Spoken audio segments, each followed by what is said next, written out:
point number 5 says, we believe in the resurrection of the dead, not in physical resurrection, but in mental resurrection.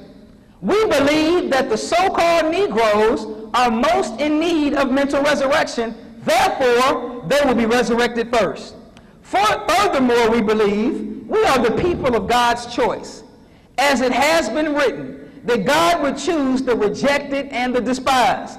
We can find no other persons fitting this description in these last days more than the so-called Negroes in America. We believe in the resurrection of the righteous. And there's a lot to deal with in point number 5.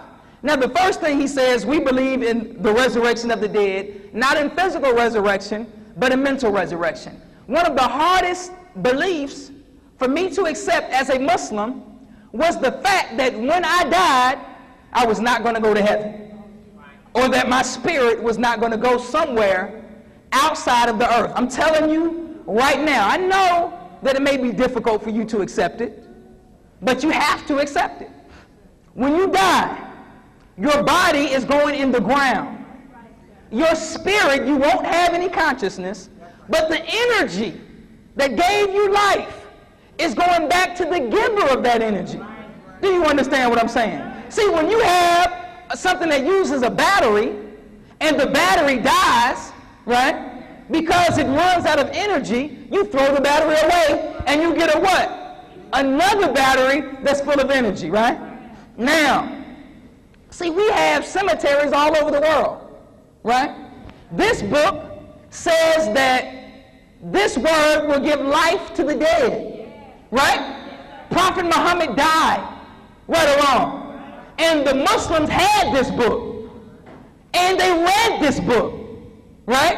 After the death of the Prophet, did he come back to life? They wanted him alive, right? Some didn't believe he was dead, right? There was an argument, is the Prophet alive or is he dead, right? And they read from this book, and the Prophet was dead, and he stayed dead, is that right? So if the book gives life, is it talking about to those who died physically?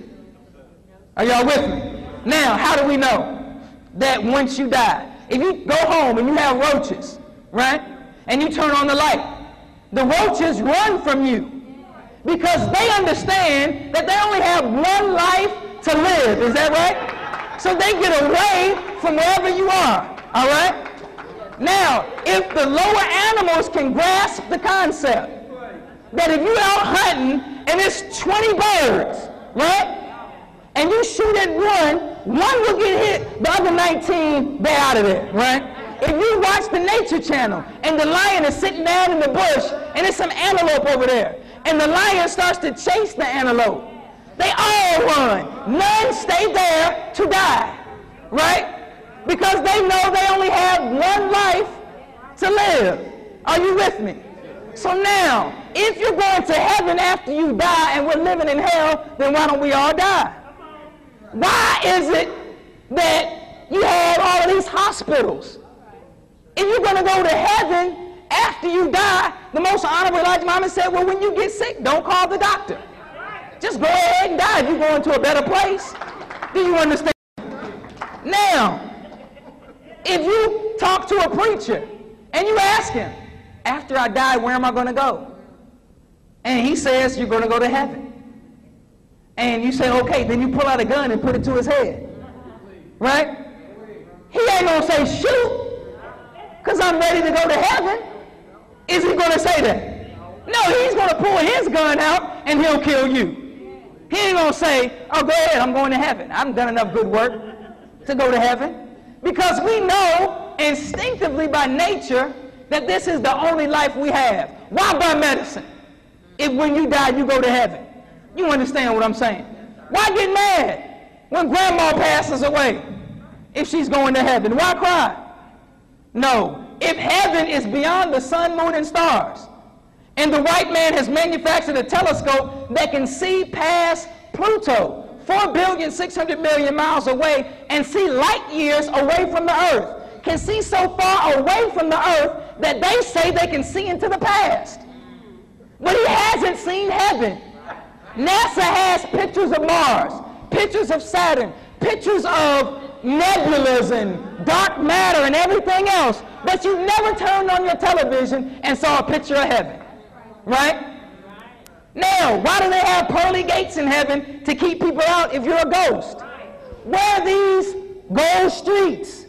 How's there going to be gold in the sky? And if you're a spirit, why do you need wings to fly in and out of heaven?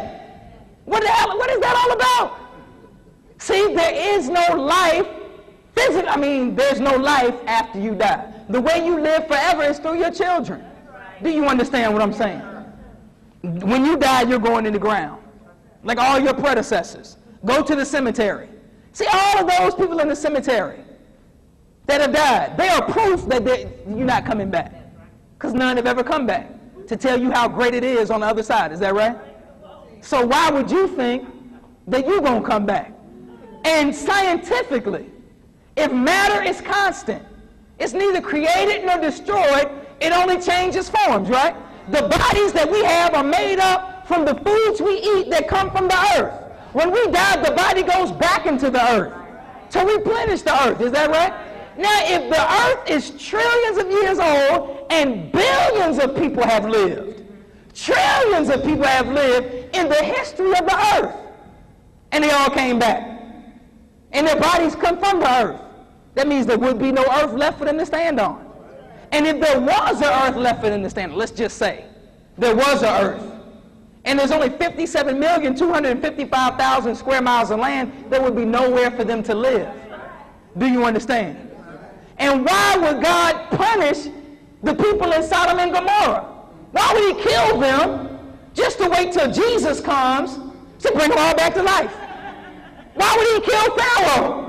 Just to wait when Jesus comes, everybody who's ever lived is coming back to life. Why the hell just let Pharaoh die on his own? I mean, do you understand my point? There's no heaven in the sky. We live on a round earth that is always rotating and spinning around the sun at the same time. So that means 12 hours from now, we'll be on the other side. So we point up and say, or you can't point up, you can only point out, heaven is this way, right? Then 12 hours from now, heaven will be this way.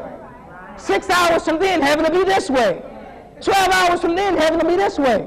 So we have to ask the question, where the hell is heaven? Do you understand what I'm saying? Heaven and hell are conditions of life on earth. Hell is not under the ground. The center of the earth is 3,963 miles away because the diameter is 7,926 miles. So if hell is 10 times hotter than the sun, and the outer surface of the sun is 14,007 degrees Fahrenheit, that means hell is 140,070 degrees Fahrenheit, and it's only 4,000 miles away. Then why don't we feel the heat from hell on our feet? You walk outside, right? You should feel, if it's only 4,000 miles away and 10 times hotter than the sun, you should feel the heat from hell on your feet. Because when the sun is out, it gets 100 degrees, 110, 120, and that's from a sun 93 million miles away. Why can't you feel the heat from hell 4,000 miles away if it's in the center of the ground or in the center of the earth? Are y'all with me? Heaven and hell are conditions of life on earth. The white man lives in heaven because he put black people in hell. Is that right? See, we already know that heaven and hell are conditions of life on earth because when we don't have no money, we say what? I'm broke as hell. Right? When we go outside and it's cold, what do we say? It's cold as hell. When we go outside and it's hot, what do we say? It's hot as hell. When you see somebody and they look good, brothers, what do you say? She fine as hell. You see a brother who's ugly, what do you say? He ugly as hell. You broke and you ain't got no money, what do you say? I'm broke as hell. Is that right? Because heaven and hell are conditions of life on earth. Are y'all with me? I hope I don't need to go into any more detail. They say that Jesus went to heaven on a cloud 2,000 years ago. If heaven is past Pluto, and Pluto is 4,600,000,000 miles away from the sun, right? That would mean it's 4,507,000,000 miles away from the earth, right? And he went to heaven on a cloud, and it's past Pluto. And the cloud travels at 6 miles an hour. How long will it take him just to get to Pluto? It'll take him over 87,000 years, from earth. So he should never leave if he's coming back in 2,000 years. See, we've been lied to. Are y'all with me? Now, all praise is due to Allah. See, the white man told us that in slavery so that we would work for him all our lives, living in hell, and produce a heaven for them. See, when the stock market crashed, they would rather be dead than live like black people. So they killed themselves to rather than live like us. Do you understand what I'm saying? White people lose their fortune, they'd rather be dead than live like us. Do you understand? Let's move on. Now, it says that we believe in spiritual resurrection, not physical resurrection. You understand? Now, see, hold on, we believe in mental resurrection. We believe that the so-called Negroes are most in need of mental resurrection, therefore they will be resurrected first. Now, are we the ones most in need to be raised from the dead? Let's see. If you analyze black people, you have some black people that claim they're spiritual, right? They walk around doing yoga, right? I'm not saying there's anything wrong with doing yoga. I'm not saying that. But they do yoga. They love everybody. You know, you see them walking with the Bible. I'm just so spiritual. I just love the world, right? How are you, my sister? That is so gracious. I was just reading some of the ancient Asian proverbs, and it said that do unto others as you would have this kind of stuff, right? Now, and they're just so spiritual. But that's not spiritual. The root word of spiritual is spirit, right? Whose spirit? God's spirit, is that right? So how can you be spiritual and a homosexual at the same time? Are you with me? See, because God is against that. Because that, not because God just hates people, but that way of life is destructive to the human family. Just like being an alcoholic is destructive to the human family. Just like being a wife beater is destructive to the human family. Just like being a liar is destructive to the human family. Just like being a fornicator and adulterer is destructive to the human family. So God hates those things out of his love for us. Do you understand what I'm saying? So the spiritual person who has the Spirit of God will love what God loves and hate what God hates. So you're not spiritual because you love everybody. You're a fool if you love everybody. See, the spiritual person sees the injustice and stands up against it.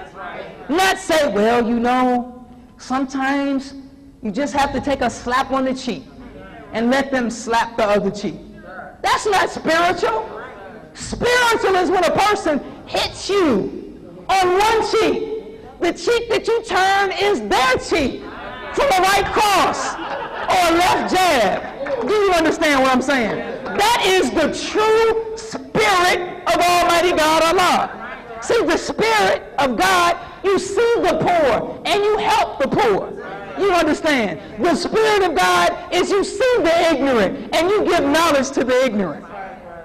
Are y'all with me? That lets you know that you're imbued by the Spirit of God. You see the slave master and you slay the slave master. I'm not telling y'all to go kill any white people. I'm giving a reference to Nat Turner. Nat Turner was a spiritual man. He read the Bible, killed the slave master. That's what God says in the Bible. Any man who takes another man as a slave should be killed. That's being spiritual. Not saying, you know, we just have to be good slaves. That's being a punk. Are you with me? Now, see, the resurrection that needs to take place is the resurrection of the Spirit of God in each and every one of us.